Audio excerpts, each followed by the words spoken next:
Të shumta janë mbeturinat që hidhen çdo ditë në sistemin e kanalizimeve të qytetit, mbetje të cilat hidhen veçanërisht në kanalet kulluese dhe ato të ujrave të larta, të cilat përfundojnë më pas në det.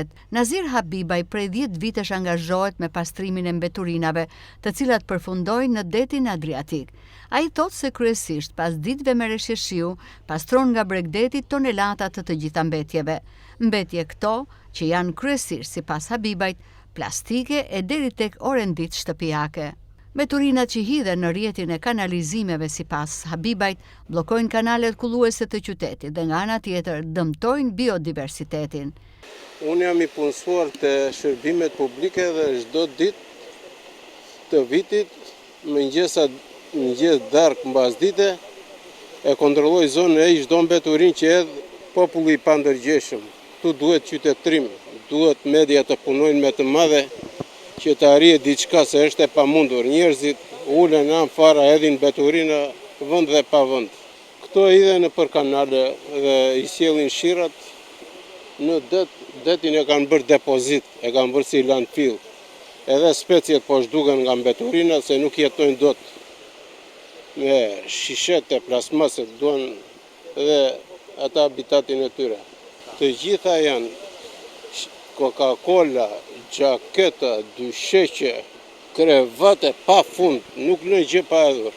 Ditë për ditë një kanal aty poshtë, janë kazanët e lozdrave në anë të kanalit, njerëzit i bien shkurt të erdhin në kanal, fillojnë shirat të gjitha këtu i ke.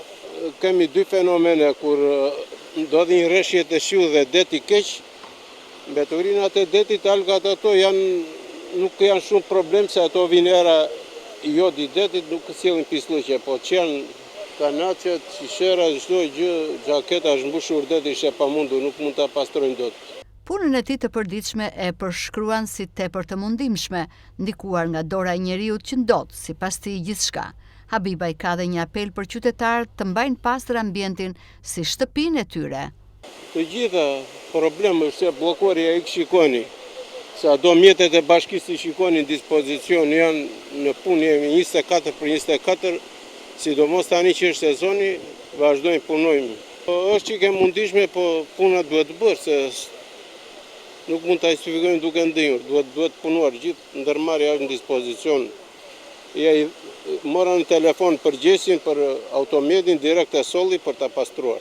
Qytetërimi duhet të jetë thelbësor për këtë problem, të kenë ndërgjegjë sikur e kanë oporin e tyre, se vlora është shumë e bukur, na i ka falur Zoti, duhet që të ruajmë. Mi kemi të gjitha male ishuj, gadishuj, duhet të ruajmë me çdo kusht. Një ditë natyra na ka ndëshkuar dhe na ndëshkojmë me këto veprime që bëjmë ne.